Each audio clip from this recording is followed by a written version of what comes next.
Hello everyone, मेरा नाम जसवंत है। Welcome to club study point. आज इंडियन इको का चैप्टर नंबर 9 हम डिस्कस करने वाले हैं। चैप्टर का नाम है हमारा इंफ्रास्ट्रक्चर। इस चैप्टर में हम कवर करेंगे इंपॉर्टेंस क्या होती है इंफ्रास्ट्रक्चर की और किस तरीके से इंफ्रास्ट्रक्चर एक इकोनॉमी को बूस्ट करता है, उसको हम डिटेल में इसमें देखने वाले हैं। So let's start.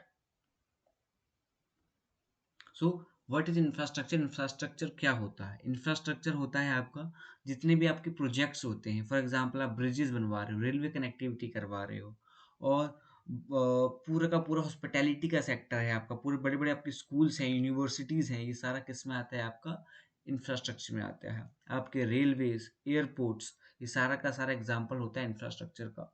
और इंफ्रास्ट्रक्चर जनरली पूरी की पूरी कंट्री को इकोनॉमिकली स्ट्रांग बनाने के लिए किया जाता है। और हम ये भी जानते हैं इंफ्रास्ट्रक्चर की वजह से जो कनेक्टिविटी होती है वो बढ़ जाती है, और जब आपके यहाँ पे कनेक्टिविटी स्ट्रांग हो जाती है तो पूरी की पूरी जो कंट्री आपस में जुड़ाव महसूस करती है। फॉर एग्जांपल, दिल्ली से आपको अगर बेंगलोर जाना है तो आपके पास रेल भी होती है, ठीक है, ट्रेन भी है, आपके पास फ्लाइट भी है, और डिफरेंट काइंड्स ऑफ सोर्स हैं जाने के। तो कहने का मतलब क्या है? अगर इंफ्रास्ट्रक्चर स्ट्रांग होगा, रेलवे कनेक्टिविटी स्ट्रांग होगी, आपके एयर की जो कनेक्टिविटी वो स्ट्रांग होगी, तो क्या होगा? एक तरीके से आप पूरी की पूरी कंट्री से जुड़ाव महसूस कर पाएंगे और आपकी कंट्री आगे बढ़ पाएगी। तो infrastructure is most important. Infrastructure strong है, इट्स मीन्स आपकी कंट्री काफ़ी अच्छा परफॉर्म वहाँ पर कर रही है। रिलेवेंस ऑफ इंफ्रास्ट्रक्चर देखेंगे कि रिलेवेंस क्या है इंफ्रास्ट्रक्चर का। इंफ्रास्ट्रक्चर की जो इंपॉर्टेंस है कि एग्जाम्पल लेते हैं यूरोप का, एग्जाम्पल लेते हैं चाइना का, एग्जाम्पल लेते हैं अमेरिका का, यूके का। यहाँ पे इंफ्रास्ट्रक्चर इतना स्ट्रांग क्यों है? यहाँ पे इतने अच्छे स्कूल्स क्यों हैं? यहाँ पे इतने अच्छी यूनिवर्सिटीज़ क्यों हैं? यहाँ पे इतने अच्छे ब्रिजेस क्यों हैं? इतनी बड़ी बड़ी बिल्डिंग्स यहाँ पर क्यों हैं? ठीक है, तो इसकी इंपॉर्टेंस यूरोप के देश और अमेरिका क्यों समझ पाए, और किस तरीके से जो बढ़िया इंफ्रास्ट्रक्चर है उन्होंने पूरी की पूरी इकोनॉमी को बदल दिया। तो हम भी समझ चुके हैं, एज एन इंडियन हम समझ चुके हैं इंफ्रास्ट्रक्चर बहुत इंपॉर्टेंट होता है। इसी से ही आपकी इकोनॉमी स्ट्रांग बनती है, आपकी पर कैपिटा इनकम बढ़ती है, पॉवर्टी रिड्यूस होती है। तो इंफ्रास्ट्रक्चर की पूरी इंपॉर्टेंस को यहाँ पे देखने वाले हैं। आप स्टेट ऑफ इंफ्रास्ट्रक्चर देखेंगे कि किस तरीके से इंफ्रास्ट्रक्चर को हम डिवाइड करते हैं और किस तरीके से इंफ्रास्ट्रक्चर को और वाइडली पूरी की पूरी कंट्री में स्प्रेड कर सकते हैं। पूरी की पूरी स्टेट वाइज, डिस्ट्रिक्ट वाइज इसको डिवाइड कर सकते हैं और गांव तक इंफ्रास्ट्रक्चर को पहुंचाएंगे। ठीक है ना, different kinds of policies, law and order, सब कुछ इसमें डिसाइड हम करेंगे, डिस्कस करेंगे। So let's start. इंफ्रास्ट्रक्चर क्या होता है? Infrastructure it refers to the support system of economic and social development. कहने का मतलब क्या है? इकोनॉमिक एंड सोशल डेवलपमेंट होता है आपका। इकोनॉमी आपकी आगे बढ़ेगी और सोशल डेवलपमेंट भी बढ़ेगा। मतलब क्या, जो सोसाइटी के अंदर जो लोग रह रहे हैं उनकी उन्नति बहुत ज़्यादा होगी अगर आप इंफ्रास्ट्रक्चर के ऊपर फोकस करोगे। Without which economic growth and social development is not possible. कहने का मतलब है इंफ्रास्ट्रक्चर के ऊपर फोकस नहीं करोगे तो आपकी जो ग्रोथ है वो रुक जाएगी। और कोई भी कंट्री आज के मॉडर्न दौर में कोई भी अपनी इकोनॉमिक सिचुएशंस को वीक करना नहीं चाहता, सब इकोनॉमिकली स्ट्रांग बनना चाहते हैं। तो infrastructure is one of the most important की। इसी की वजह से आप कहाँ पर जाएंगे? बहुत इकोनॉमिकली स्ट्रांग बनेंगे, और स्टेप बाय स्टेप आपकी इकोनॉमी स्ट्रांग होती चली जाएगी। इसी वजह से देखने को मिल रहा है इंफ्रास्ट्रक्चर जो डेवलपिंग कंट्रीज होती है उसमें बहुत अच्छा होता है, और अंडर डेवलप्ड कंट्री में इंफ्रास्ट्रक्चर वीक होता है। ठीक है, अब सोशल एंड इकोनॉमिक इंफ्रास्ट्रक्चर देखते हैं। ठीक है, infrastructure is broadly categorize. Infrastructure को कितने भागों में बांटा गया है उसको देखते हैं। इंफ्रास्ट्रक्चर को दो भागों में बांटा गया है। पहला आता है आपका इकोनॉमिक इंफ्रास्ट्रक्चर, सेकंड आता है आपका सोशल इंफ्रास्ट्रक्चर। दोनों को डिटेल में डिस्कस करेंगे, बहुत इंपॉर्टेंट है, ये याद रखना है आपको। इकोनॉमिक इंफ्रास्ट्रक्चर और सोशल इंफ्रास्ट्रक्चर से क्वेश्चंस बनते हैं, तो आपके दिमाग में होना चाहिए क्या होता है इकोनॉमिक इंफ्रास्ट्रक्चर और सोशल इंफ्रास्ट्रक्चर क्या होता है। So now let's start. Economic infrastructure, it refers to such element of support system like power, transport and communication। ठीक है, किस तरीके से इलेक्ट्रिसिटी को डिस्ट्रीब्यूट किया जाएगा गांव गांव तक, मेगा सिटीज तक, किस तरीके से इलेक्ट्रिसिटी प्रोडक्शन को बढ़ाया जाएगा। ठीक है, ट्रांसपोर्ट, किस तरीके से रेलवे, रोडवेज, एयरवेज की कनेक्टिविटी को स्ट्रॉन्ग किया जाएगा। ठीक है, कम्युनिकेशन, कम्युनिकेशन की गतिविधियों किस तरीके से स्ट्रॉन्ग किया जाएगा। ठीक है, किस तरीके से नई टेक्नोलॉजी को अडॉप्ट किया जाएगा। अगर कंट्री के अंदर नई टेक्नोलॉजी नहीं है तो कहाँ से हम इंपोर्ट करेंगे, और किस तरीके से अपनी पूरी की पूरी कंट्री में स्प्रेड करेंगे, और किस तरीके से उस लेवल की वर्कफोर्स बनाएंगे जहाँ पर उस टेक्नोलॉजी को सस्टेन किया जा सकता है। ठीक है, तो काफ़ी इंपॉर्टेंट है, पावर भी इंपॉर्टेंट है, ट्रांसपोर्ट भी इंपॉर्टेंट है, कम्युनिकेशन भी इंपॉर्टेंट है, which serve as a driving force of production activity in the economy. इसी की वजह से जो आपका प्रोडक्शन है वो इंक्रीज होगा। जब प्रोडक्शन स्ट्रांग होगा तो आपके एक्सपोर्ट्स बढ़ेंगे, एक्सपोर्ट्स बढ़ेंगे तो आप ज़्यादा इनकम जनरेट कर पाएंगे। तो मोस्ट इंपॉर्टेंट है इकोनॉमिक इंफ्रास्ट्रक्चर आपका स्ट्रांग होना चाहिए। और हम जानते हैं developed countries for example USA और आपका चाइना, यूके, ये पूरी की पूरी जितनी भी कंट्रीज़ हैं, इनका इंफ्रास्ट्रक्चर बहुत स्ट्रॉन्ग है, इसीलिए वर्ल्ड को लीड करती हैं। ठीक है, सेकंड आता है आपका social infrastructure. Social infrastructure is very important. Economic infrastructure भी इंपॉर्टेंट है, सोशल इंफ्रास्ट्रक्चर भी उतना ही इंपॉर्टेंट है। क्या होता है social infrastructure? It refers to such element of support system like schools, college, hospital and nursing home. Schools बहुत इंपॉर्टेंट होते हैं एजुकेशन के लिए, कॉलेज भी बहुत इंपॉर्टेंट होते हैं, वहाँ पे बहुत कुछ आप सीखते हो।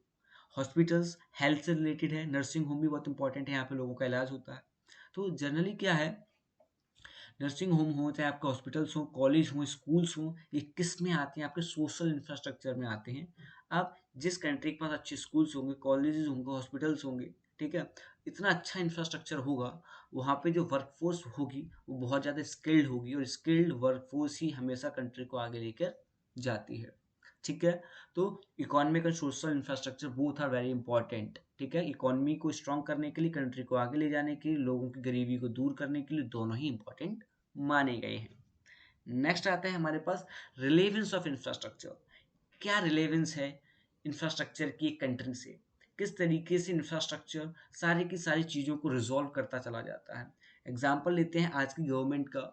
जो आज की एनडी की गवर्नमेंट है वो इंफ्रास्ट्रक्चर पे बहुत ज़्यादा फोकस इसलिए कर रही है क्योंकि हमारा जो टारगेट है वो 5 ट्रिलियन का है। इसी वजह से हम क्या कर रहे हैं, ज़्यादा से ज़्यादा फोकस कर रहे हैं इंफ्रास्ट्रक्चर पे, ताकि हम अपने एम को, अपने टारगेट को अचीव कर सकें। Now back to the point, पहला आपका आता है इंफ्रास्ट्रक्चर प्रमोट प्रोडक्टिविटी।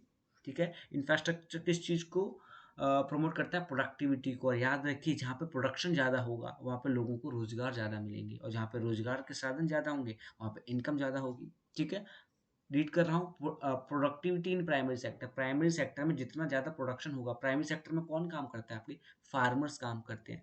जितना ज़्यादा प्रोडक्शन होगा उतना ही सामान ज़्यादा मंडियों में बेच सकते हैं, उतना ही पैसा ज़्यादा कमा सकते हैं। इसी वजह से प्रोडक्शन को इंक्रीज करने के लिए आपको डिफरेंट डिफरेंट स्टेप्स लेने पड़ेंगे। पहला स्टेप क्या लेना पड़ेगा आपको?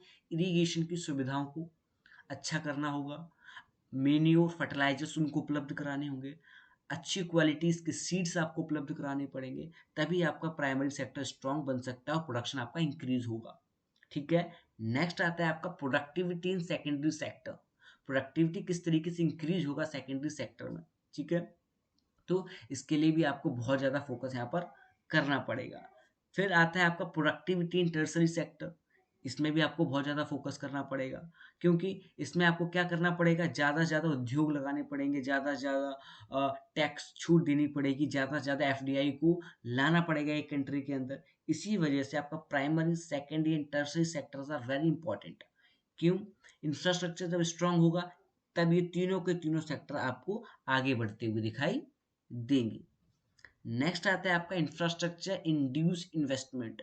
किस तरीके से इंफ्रास्ट्रक्चर एफडीआई यानी जो फॉरेन डायरेक्ट इन्वेस्टमेंट है उसको अट्रैक्ट करता है। आपकी रेलवे अच्छी है, सामान एक स्थान से दूसरे स्थान पे बहुत अच्छे से पहुंच जाएगा कम समय में।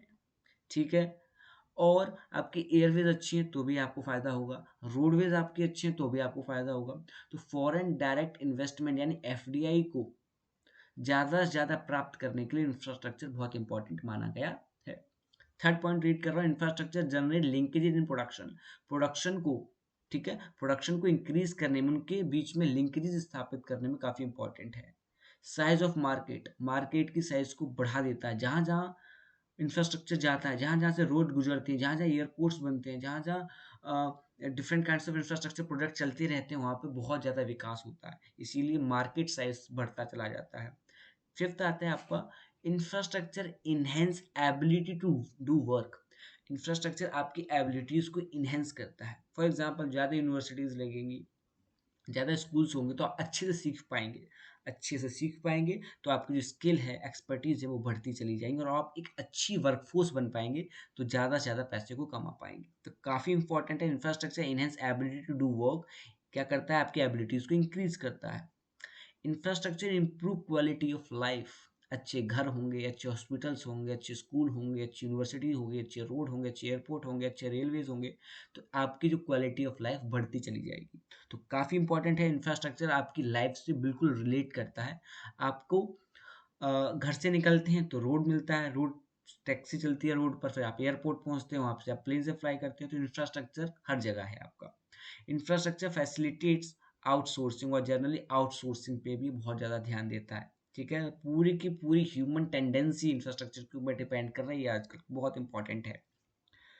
नेक्स्ट आता है आपका स्टेट ऑफ इंडियन इंफ्रास्ट्रक्चर। अब थोड़ा इंडियन इंफ्रास्ट्रक्चर के बारे में देखते हैं, किस तरीके का इंडियन इंफ्रास्ट्रक्चर है और किस तरीके से ये काम कर रहा है। Due to the low investment in infrastructure in rural areas only 56% of the household has electricity connection. मतलब सिर्फ और सिर्फ 56% जो लोग हैं उनके पास इलेक्ट्रिसिटी कनेक्शन है। ठीक है, और 43% of the household use kerosene and 85% of the rural household use fuels to cook food. कहने का मतलब क्या है, 43% जो लोग हैं वो कैरोसिन का इस्तेमाल कर रहे हैं। ठीक है, किस चीज के लिए, इलेक्ट्रिसिटी नहीं है तो अंधेरा होगा, तो आपको क्या जलाना पड़ेगा, लैम्प जलाना पड़ेगा। और 85% of the rural house hold क्या कर रहे हैं, फ्यूल का इस्तेमाल कर रहे हैं खाना बनाने के लिए। और 69% of the household to drink water through the open sources. Open sources से वो पानी पी रहे हैं, जैसे कि आपका रिवर्स होती है, पॉन्ड्स होते हैं, कैनाल्स होते हैं, ठीक है, वेल्स होते हैं, वहां से वो पानी पी रहे हैं। तो आपको पता है ओपन एरिया में जो वाटर होता है वो गंदा हो जाता है, तो different kinds of bacteria act कर जाते हैं, जिससे उनका इम्यून सिस्टम खराब होता है। इसी की वजह से डायरिया जैसी बीमारी उनको हो जाती है। इसी वजह से हमें उनको साफ पानी देना पड़ेगा, और साफ पानी, इलेक्ट्रिसिटी देना इंफ्रास्ट्रक्चर का सबसे इंपॉर्टेंट अहम हिस्सा माना गया है। Got it. आगे चलते हैं, आगे आता है आपका एनर्जी की कंपोनेंट ऑफ इकोनॉमिक इंफ्रास्ट्रक्चर बढ़ रहे हैं हम। Energy and important component of economic infrastructure, form of sources, कहाँ कहाँ से एनर्जी हमें प्राप्त होती है। आजकल हम डिफरेंट काइंड्स ऑफ एनर्जी के ऊपर डिपेंड करते हैं, थर्मल एनर्जी है, न्यूक्लियर एनर्जी है, आपकी सोलर एनर्जी है, डिफरेंट काइंड्स ऑफ एनर्जीज हम बना रहे हैं, जिससे अपनी जो नीड्स हैं, जो हमारी रिक्वायरमेंट्स हैं, उनको पूरा कर रहे हैं। क्योंकि दिन पर दिन पॉपुलेशन आपकी इंक्रीज हो रही है, तो आपकी डिमांड भी इंक्रीज हो रही है। उसको किस तरीके से फुलफिल किया जाएगा ज़्यादा इन्वायरमेंट को बिना डिग्रेड किए, उसके लिए आपको डिफरेंट काइंड्स ऑफ सोर्स ढूंढने पड़ेंगे। पहला रीड कर रहा हूँ आपके पास, commercial and non commercial source of energy होता है, ये क्या होता है ये भी डिटेल में देखने वाले हैं। सेकंड आपका है conventional and non conventional source of energy क्या होता है, किस तरीके से ये ह्यूमन की लाइफ को किस तरीके से बेहतरी पहुंचा रहा है, ये भी देखेंगे। Primary and final source of energy भी देखेंगे, ये भी काफी इंपॉर्टेंट है। ठीक है, क्वेश्चंस बनते हैं यहाँ से, कमर्शियल और नॉन कमर्शियल में डिफरेंस पूछा गया है पहले भी, इस बार भी पूछा जा सकता है, तो ध्यान दीजिए क्या है ये। Non conventional and non conventional source of energy, this also important for you, exam में आते हैं ऐसे क्वेश्चन, 3 नंबर में पूछ लेगा, नहीं तो 5 नंबर में डायरेक्ट क्वेश्चन पूछा जाएगा। Primary and final source of energy भी ध्यान से देख लीजिए। ठीक है, कंजम्पशन पैटर्न ऑफ एनर्जी देखते हैं, इंडिया की किस तरीके की कंजम्पशन बेस्ड एनर्जी है, ये भी ध्यान देते हैं कि किस तरीके से एनर्जी का कंजम्पशन हो रहा है, कहाँ पे सबसे ज़्यादा कंजम्पशन हो रहा है, कहाँ पे सबसे कम हो रहा है, कहाँ पे और ज़्यादा एनर्जी की ज़रूरत है प्रोडक्शन को इंक्रीज करने के लिए, देखने वाले हैं। We may note the following points in this regard. पहला पढ़ रहा हूँ आपके सामने, consumption pattern of the energy in India. ठीक है, किस तरीके से कंजम्पशन हो रहा है। Direct final consumption of the coal has reduce over time, मतलब कोल का इस्तेमाल कम हुआ है, क्योंकि ये इन्वायरमेंट को बहुत ज़्यादा नुकसान पहुंचाता है। कोल बहुत ज़्यादा नुकसान पहुंचाता है इन्वायरमेंट को, इसी वजह से इसका इस्तेमाल कम हुआ है। किस लिए इस्तेमाल किया जाता है कोयले का, इलेक्ट्रिसिटी को प्रोड्यूस करने में। ठीक है, through its total consumption including coal as a input for the other form of energy as a sustainable reason. जिस तरीके से सस्टेनेबल एनर्जी के ऊपर हम फोकस कर रहे हैं, क्लाइमेट को प्रदूषित होने से बचाने की जब से हमने कोशिश की है, मुहिम चलाई है, तब से हम कोल के ऊपर इतना फोकस नहीं कर रहे हैं। डिफरेंट काइंड्स ऑफ सोर्स की तरफ हम जा रहे हैं, चाहे न्यूक्लियर हो, चाहे थर्मल हो, चाहे सोलर हो, इस तरफ हम क्या कर रहे हैं, मूव आउट हो रहे हैं। आगे बढ़ते हैं, कंजम्पशन ऑफ ऑयल। ऑयल का क्या मतलब है, आपका डिफरेंट काइंड्स ऑफ ऑयल भी हो सकता है, जैसे कि आपका पेट्रोलियम हो सकता है, डीजल हो सकता है, डिफरेंट काइंड्स ऑफ ऑयल आ जाता है आपका। ठीक है, तो consumption of oil has sustainably Ryzen over time, मतलब ऑयल का प्रोडक्शन बढ़ रहा है, प्रोडक्शन नहीं, एक तरीके से कंजम्पशन बढ़ रहा है। प्रोडक्शन इंडिया में नहीं होता ऑयल का इतना, हम जनरली सऊदी अरब और मिडिल ईस्ट से इनको इम्पोर्ट करते हैं, जिससे हमारा फॉरेन डायरेक्ट इन्वेस्टमेंट खर्च होता है, इतना आपको याद रखना है। तो कंजम्पशन ऑफ ऑयल क्या है आपका, बढ़ रहा है क्योंकि दिन पर दिन व्हीकल्स गाड़ियां बढ़ती चली जा रही है, रोड पे कितना ट्रैफिक लगता है तो गाड़ियां तो बढ़ रही हैं। इसका मतलब जो कंजम्पशन है ऑयल का वो भी बढ़ रहा है, पॉपुलेशन जैसे जैसे बढ़ रही है, ठीक है। And so as a dependence on other countries for oil, और इसी वजह से जो मिडल ईस्ट है, सऊदी अरब है, इराक है, ईरान है, रशिया है, इन सब से हम तेल को क्या करते हैं, इम्पोर्ट करते हैं, ठीक है। नेक्स्ट है आपका consumption of electricity. Consumption of electricity को रीड कर रहा हूँ।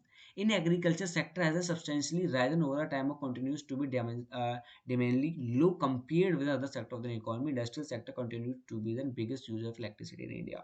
एग्रीकल्चर में धीरे धीरे अब इलेक्ट्रिसिटी का इस्तेमाल होना स्टार्ट हुआ है, ठीक है। इसमें हम इलेक्ट्रिसिटी इस्तेमाल कर रहे हैं, ट्यूबवेल वगैरह को ऑपरेट करने में इलेक्ट्रिसिटी का इस्तेमाल होता है। लेकिन आज भी सबसे ज़्यादा जो इलेक्ट्रिसिटी का इस्तेमाल हो रहा है वो इंडस्ट्रियल सेक्टर में हो रहा है, और एग्रीकल्चर सेक्टर में कम हो रहा है, पर धीरे धीरे एग्रीकल्चर सेक्टर में भी बढ़ रहा है, ठीक है।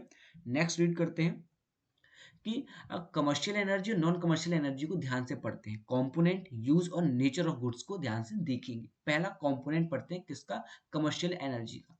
कोल, petroleum product, natural gas, electricity किस में आते हैं, आपके कमर्शियल एनर्जी में आते हैं। नॉन कमर्शियल में जनरली क्या आते हैं, आपके firewood, animal waste and agriculture waste आते हैं। तो कमर्शियल एनर्जी के लिए आपको पैसा पे करना पड़ेगा।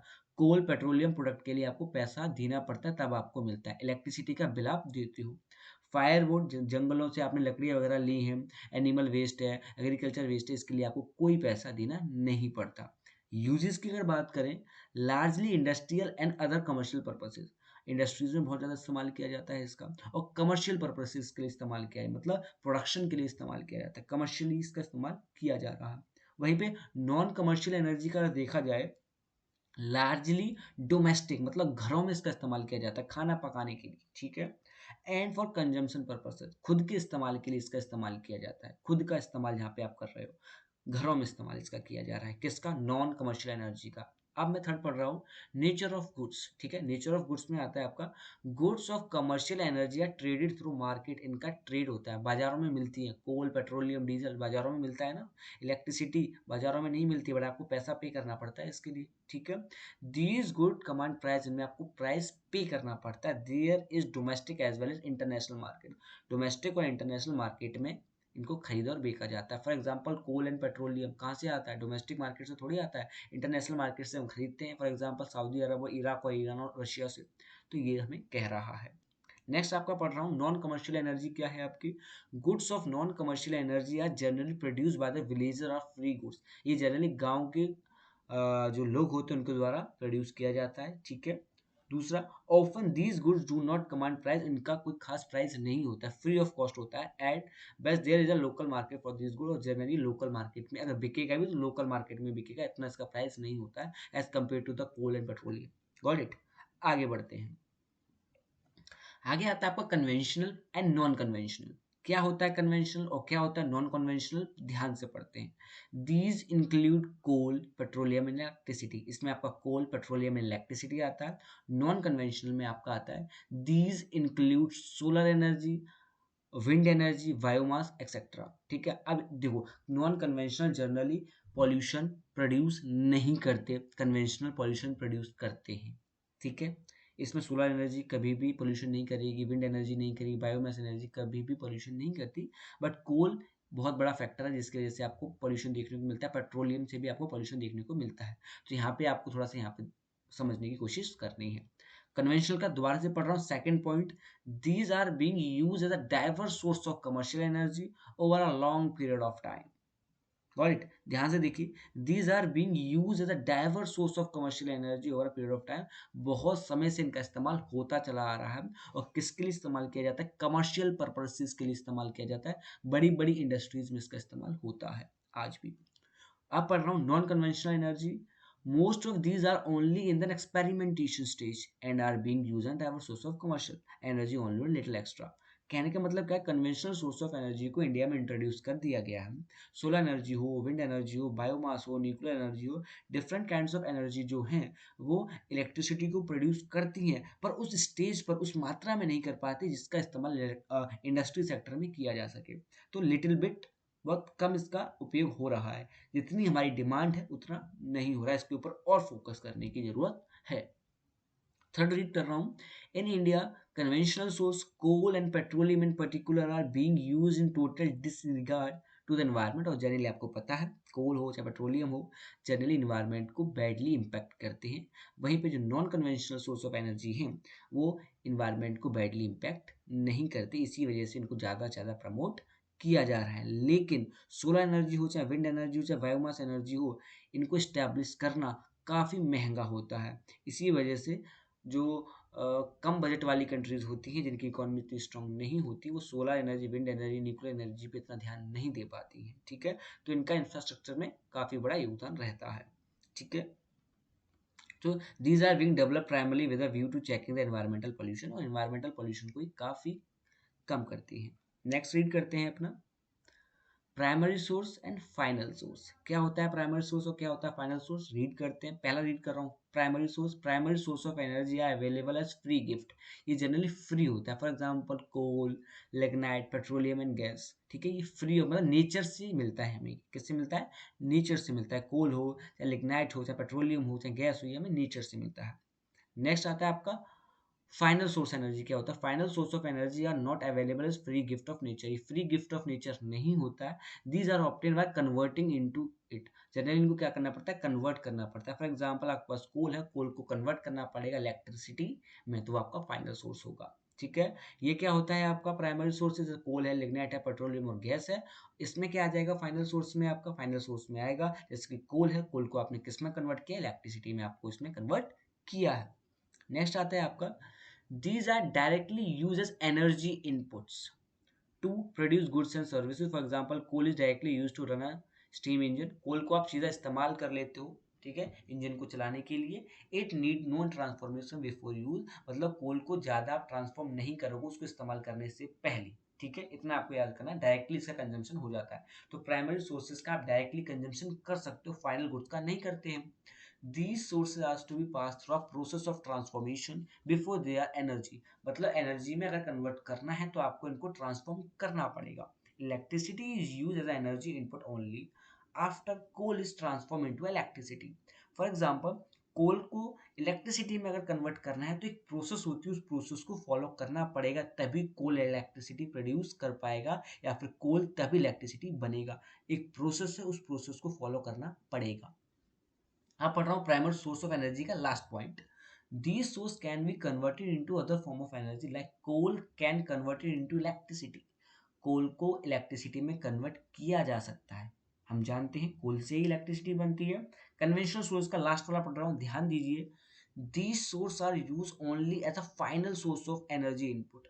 these cannot be converted into other form of energy, thus electricity cannot be converted into कोल। मतलब एक बार कोई चीज ट्रांसफॉर्म हो गई, फॉर एग्जांपल कोल से इलेक्ट्रिसिटी बन गई, इलेक्ट्रिसिटी से कोल नहीं बन सकता।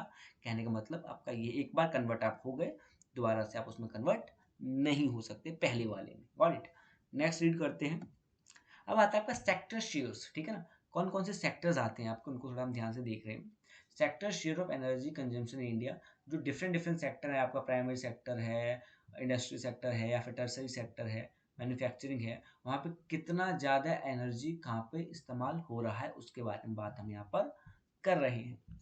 Following are some important points regarding to the sectoral share of energy consumption in India. पहला है आपका industrial sector has maintain its supremacy in energy consumption compare to the other sector, ठीक है? देखने को मिल रहा है इंडस्ट्रियल सेक्टर सबसे ज़्यादा एनर्जी का इस्तेमाल कर रहा है, ठीक है? चाहे वो ट्रांसपोर्ट हो, एग्रीकल्चर है, हाउस होल्ड हो, इन सबसे ज़्यादा जो इस्तेमाल इलेक्ट्रिसिटी हो रही है आपकी वो इंडस्ट्रियल सेक्टर में हो रही है, उसकी सुप्रीमेसी बनी हुई है, ठीक है? सेकेंड पॉइंट है आपका use of commercial energy in agriculture sector, high degree of dependence of manual labor and low degree of mechanization. This has lead to lower level of productivity and prevalence of the poverty in Indian agriculture sector। तो कहने का मतलब क्या है? Agriculture में ज़्यादा से ज़्यादा हम टेक्नोलॉजी का इस्तेमाल नहीं कर रहे हैं, ज़्यादा से ज़्यादा मशीन्स का इस्तेमाल नहीं कर रहे हैं, हम ज़्यादा से ज़्यादा लेबर पे डिपेंड कर रहे हैं। इसी वजह से एग्रीकल्चर सेक्टर आगे नहीं बढ़ पा रहा है, इसी की वजह से जो पॉवर्टी है वो रिड्यूस नहीं हो रही है। हमें सिर्फ प्रौद्योगिकी यानी टेक्नोलॉजी का इस्तेमाल यहाँ पर करना पड़ेगा, और कुछ लॉ एंड ऑर्डर या फिर पॉलिसीज़ की भी ज़रूरत है कि किस तरीके से प्रोडक्शन को इंक्रीज़ किया जा सकता है, फार्मर की पर कैपिटा इनकम को किस तरीके से बढ़ाया जा सकता है, और सबसे इम्पोर्टेंट किस तरीके से सोशल इंफ्रास्ट्रक्चर को बढ़ाया जा सकता है ताकि फार्मर्स की पर कैपिटा इनकम और उनकी इनकम को जनरेट करने के लिए स्टेप्स लिए जा सके। ठीक है, उनके लिए काम करना पड़ेगा। Got it. आगे चलते हैं। आगे आता है आपका electricity vital source of energy. Electricity बहुत इंपॉर्टेंट सोर्स ऑफ एनर्जी है। आजकल हम बिना इलेक्ट्रिसिटी के कुछ भी सोच नहीं सकते। ठीक है, ह्यूमन लाइफ एक तरीके से बिल्कुल एग्जिस्ट नहीं कर पाएगी इलेक्ट्रिसिटी के बिना, क्योंकि हम इतने इसके आदी हो चुके हैं या हम इसके इतने हैबिचुअल हो चुके हैं। ठीक है, तो कुछ रीड कर रहा हूँ, ध्यान दीजिए। Thermal energy count of 82% of total power generation capacity, मतलब थर्मल एनर्जी से सबसे ज़्यादा भारत में बिजली बनाई जाती है, जिसका प्रतिशत 82% है। Hydel power is a second major source of power generation, और हाइडल कितना है, second power source of energy है, जिसका पूरा का पूरा देखने को मिला प्रतिशत कितना है, 8.5 है। तो डिफरेंस देखने को मिल रहा होगा आपको, थर्मल और सेकंड वाला कौन सा है हमारा, हाइड्रल। इन दोनों के बीच में डिफरेंस आपको देखने को मिल रहा है काफ़ी ज़्यादा, पूरे के पूरे 80 का है। ठीक है, तो इसी की वजह से हमें क्या करना पड़ेगा, जो आपका हाइड्रल है इसको और ज़्यादा बढ़ाना पड़ेगा ताकि थर्मल से हमारी डिपेंडेंसी थोड़ी कम हो। ठीक है, नेक्स्ट पढ़ते हैं अपना। नेक्स्ट आता है चैलेंजेस इन पावर जनरेशन, मतलब पावर को जनरेट करने में कौन कौन सी प्रॉब्लम्स आ रही हैं, चैलेंजेस क्या हैं आपके, उनको हम पढ़ रहे हैं। This is a warm out of the following point, कुछ कुछ पॉइंट्स को ध्यान से करते हैं। पहला, इनएडिक्वेट जनरेशन ऑफ इलेक्ट्रिसिटी, जितनी मात्रा में इलेक्ट्रिसिटी चाहिए उतनी नहीं हो पा रही है, या फिर हो भी रही है तो इनएडिक्वेट है। प्रॉपर जिस तरीके की इलेक्ट्रिसिटी बननी चाहिए और जितनी वॉट की बननी चाहिए या फिर जितनी पावर हमें चाहिए, या फिर वो नहीं बन पा रही है। तो यहाँ पे दो प्रॉब्लम्स आपकी निकल के आती है। तो इलेक्ट्रिसिटी जनरेट नहीं हो पा रही, जितनी डिमांड है उतनी सप्लाई यहाँ पर देखने को नहीं मिल रही है। पहला पॉइंट हमारा ये है। सेकंड पॉइंट ध्यान दीजिए, लेस कैपेसिटी यूटिलाइजेशन देखने को मिल रहा है। ठीक है, less capacity utilization, utilization generally जिस तरीके से होना चाहिए इलेक्ट्रिसिटी का उस तरीके से नहीं हो पा रहा है। लेस कैपेसिटी, कैपेसिटी सही नहीं है किस चीज़ के लिए, यूटिलाइजेशन ऑफ इलेक्ट्रिसिटी के लिए। थर्ड पॉइंट है आपका transmission and distribution losses. Transmission and distribution losses को किस तरीके से दूर किया जा सकता है। ट्रांसमिशन एंड डिस्ट्रीब्यूशन बहुत ही इंपॉर्टेंट दो टॉपिक हैं जो इलेक्ट्रिसिटी को डिस्ट्रीब्यूट करने में और ट्रांसमिट करने में हेल्प करते हैं। इनको किस तरीके से कम किया जा सकता है, इनके लॉसेस को किस तरीके से कम किया जा सकता है। फोर्थ पॉइंट है आपका loss of electricity boards. Generally जितने भी इलेक्ट्रिसिटी बोर्ड्स हैं उनको घाटा हो रहा है। क्यों घाटा हो रहा है, इसके लिए उन्हें ध्यान देना पड़ेगा, क्योंकि जनरली बिल तो हम पे आउट कर रहे हैं ना, उसके बाद भी उन्हें घाटा हो रहा है। तो क्यों घाटा हो रहा है उसकी तह तक जाना होगा और उसको रिजॉल्व करना होगा, क्योंकि डिमांड तो इलेक्ट्रिसिटी की कम नहीं होने वाली है, बढ़ने ही वाली है। इससे अच्छा ये है कि आप अपनी प्रॉब्लम्स को रिजॉल्व करें। ठीक है, अब आता है limited role of private sector. Private sector का इतना रोल नहीं है, इसी वजह से भी आपको यहाँ पे प्रॉब्लम देखने को मिल रही है। पूरा का पूरा जो सेक्टर है इलेक्ट्रिसिटी का वो पब्लिक है, प्राइवेट नहीं है, सरकार के हाथ में है सब कुछ। इसी वजह से किस तरीके से रिजॉल्व करना है इस इशू को, ये भी काफ़ी मेन पॉइंट निकल के आपका आता है। अब आता है आपका छठा point, shortage of raw material. Raw material की शॉर्टेज होने की वजह से जो इलेक्ट्रिसिटी प्रोडक्शन होना चाहिए वो नहीं हो पा रहा है। इसी वजह से गवर्नमेंट को या फिर प्राइवेट सेक्टर को ये ध्यान देना चाहिए किस तरीके से रॉ मटेरियल को उपलब्ध कराया जाए ताकि इलेक्ट्रिसिटी प्रोडक्शन में बाधा ना आए, ज़्यादा ज़्यादा इलेक्ट्रिसिटी प्रोड्यूस होती रहे। ठीक है, ये था हमारे कुछ चैलेंजेस जिसको हमने पढ़ा है अभी, काफ़ी इंपॉर्टेंट है। रीड करिए, अगर कोई डाउट होता है तो दोबारा से आपको वीडियो मिलती रहेंगी। चलो आगे बढ़ते हैं। Coping with the challenges of power generation. ठीक है ना, कोपिंग मतलब किस तरीके से चैलेंजेस को रिजॉल्व तो करना ही पड़ेगा ना। Coping with the challenges of power generation, किस तरीके से इनको टैकल किया जा सकता है, क्योंकि पावर तो इम्पोर्टेंट है, उसको तो जनरेट करना ही पड़ेगा। ठीक है, the challenges of power generation can be meet through the following measures, किस तरीके से मेजर उसको प्रॉब्लम को रिजॉल्व करना है। पहला रीड कर रहा हूँ आपका, इंक्रीज प्रोडक्शन कैपेसिटी। अब प्रोडक्शन कैपेसिटी को बढ़ाना होगा, सब जानते हैं प्रोडक्शन कैपेसिटी को बढ़ाना होगा, पर किस तरीके से बढ़ा सकते हो, दैट्स द पॉइंट। पहला क्या करना पड़ेगा आपको, nuclear energy, thermal energy, solar energy, wind energy, इन सारी जो सोर्सेज ऑफ एनर्जी है इनके ऊपर ज़्यादा इन्वेस्ट करना पड़ेगा, ज़्यादा इनके लिए आपको बजट अलॉट करना पड़ेगा ताकि ज़्यादा से ज़्यादा आप इन सोर्सेज से एनर्जी को बना सकें, क्योंकि कोल से बनी हुई इलेक्ट्रिसिटी से ज़्यादा प्रदूषण होता है। इसी वजह से वो इन्वायरमेंट के लिए बहुत ज़्यादा घातक है। ठीक है, इन्वायरमेंट को डिके करती है। सेकंड आता है इम्प्रूव प्लांट लोड फैक्टर्स। ठीक है, इम्प्रूव प्लांट लोड फैक्टर्स, ये भी काफ़ी इंपॉर्टेंट है, किस तरीके से प्लांट को स्टैब्लिश करना है, किस तरीके से पूरा का पूरा फैक्टर्स को समझना है, उसके बाद पूरा का पूरा प्रोडक्शन को इंसेंटिवाइज करना है, या फिर पूरे के पूरे प्रोडक्शन को समझते हुए आपको इलेक्ट्रिसिटी प्रोडक्शन करना है। Minimize the transmission and distribution losses, मतलब एक स्थान से दूसरे स्थान पर जब इलेक्ट्रिसिटी जाती है तो उस समय बहुत ज़्यादा लॉस होता है, उस लॉस को किस तरीके से कम किया जाए, इससे हमें लाखों करोड़ों का नुकसान होता है, इस लॉस को कम करना होगा। ठीक है। फोर्थ पॉइंट आता है improve supply of input to power plant. ठीक है। इम्प्रूव सप्लाई मतलब पावर प्लांट में जिस तरीके से इलेक्ट्रिसिटी बन रही है, उस पावर प्लांट को किस तरीके से और मॉडर्नाइज किया जाएगा ताकि ज़्यादा से ज़्यादा उसका इस्तेमाल किया जा सके प्रोडक्शन को बढ़ाने में। क्योंकि प्लांट को आपने स्टैब्लिश किया, प्लांट को स्टैब्लिश करते वक्त आपने लाखों करोड़ों रुपए खर्च करे।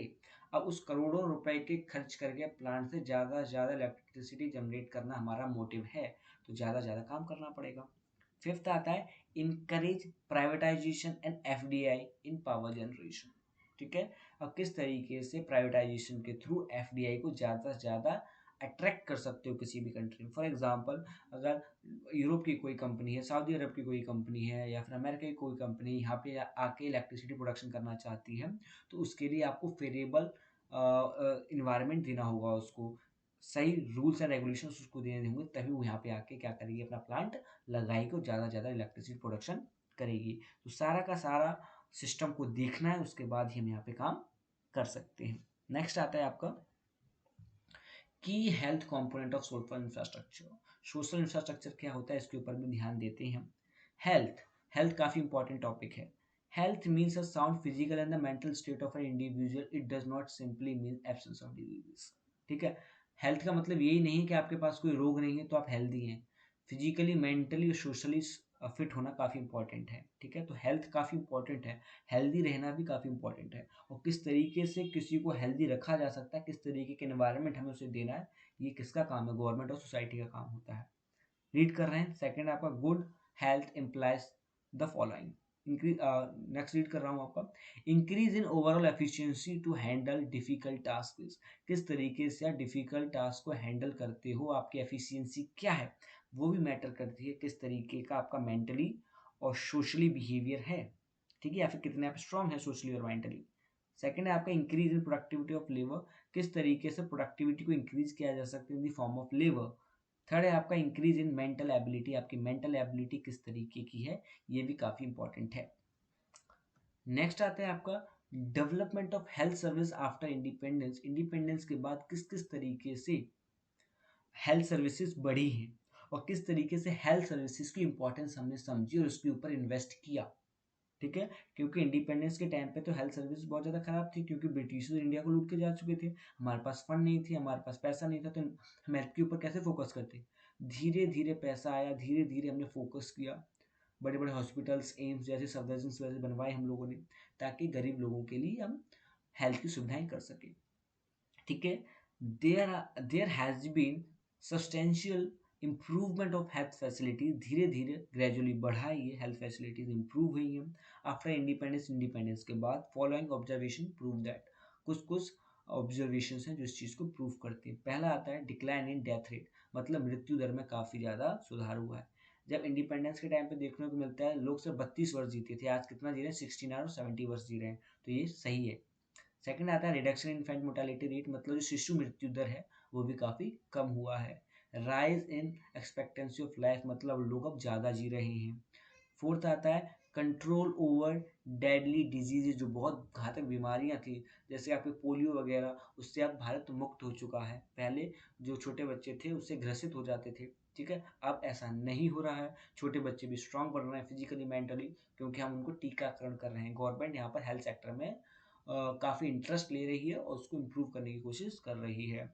फिफ्थ आता है आपका decline in under 5 mortality rate, तो मोर्टेलिटी रेट में भी काफ़ी इंप्रूवमेंट हमें देखने को यहाँ पर मिल रहा है। मोर्टेलिटी रेट जनरली जो छोटे बच्चे होते हैं उनकी हेल्थ से रिलेटेड बात ये कर रहा है। ठीक है। नेक्स्ट आता है आपका private sector health infrastructure. Private sector किस तरीके से आया और किस तरीके से उसने हेल्थ की जो सर्विसेज है उसको इंक्रीज किया, किस तरीके से इम्प्रूव किया और किस तरीके से उनकी संख्या बढ़ती गई, किस चीज़ की प्राइवेट की उनकी वहाँ पर उस चीज़ पे ध्यान दे रहे हैं। अब क्या है, the private sector account for more than 80% of the total health care spending in India. Private sector run almost 70% of the hospital in India. कहने का मतलब क्या है, जो प्राइवेट सेक्टर है वो कितना है, more than 80% of total health care spending. मतलब सबसे ज़्यादा जो आपको अस्पताल देखने को मिलेंगे 70%, वो क्या है, प्राइवेट है, और 80% स्पेंडिंग किसकी है, प्राइवेट हॉस्पिटल्स की है, गवर्नमेंट हॉस्पिटल्स की नहीं है। सेकंड आता है private sector mainly involve in education and training of the medicine professionals, medical sector. Generally जो आपके एमबीबीएस हैं इन सब की डिग्रीज भी जनरली आपको पब्लिक और प्राइवेट हॉस्पिटल दोनों में देखने को मिल जाएगी। ट्रेनिंग के लिए आपके बहुत ही प्राइवेट इंस्टीट्यूट्स हैं, बहुत ही रिनाउंड इंस्टीट्यूट्स हैं जो इन सब की तैयारी कराते हैं। तो प्राइवेट और पब्लिक दोनों ही सेक्टर मिलकर इसमें काम कर रहे हैं। After liberalization there are so many super specialist hospitals has been develop in India. आज़ादी के बाद बहुत ही बड़े लेवल के हॉस्पिटल्स हमने बनाए हैं जो पूरे वर्ल्ड लेवल और एशिया में नंबर 1, नंबर 2, नंबर 3, नंबर 5 पे भी हैं।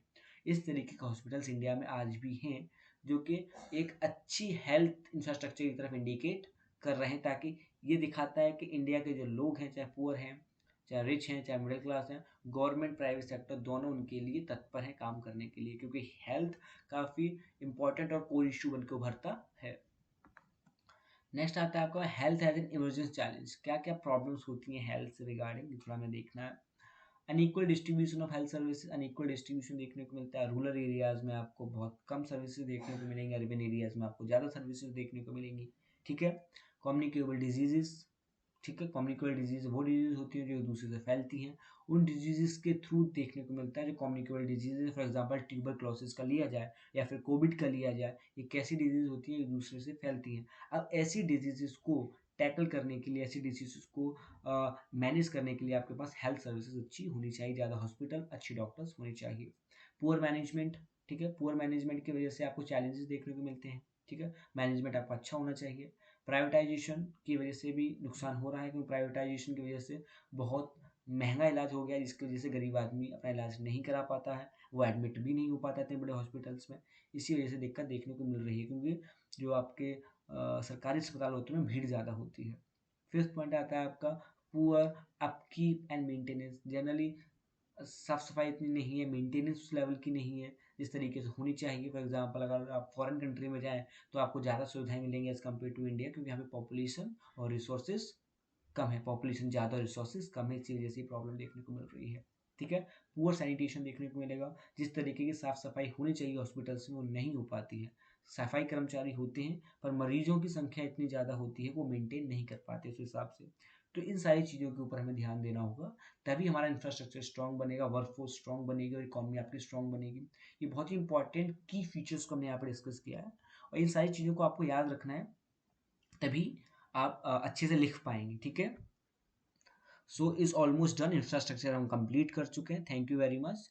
और आप इस टेलीग्राम ग्रुप से ज़रूर जुड़ें, आप हमेशा अपडेटेड रहेंगे। Thank you very much all of you.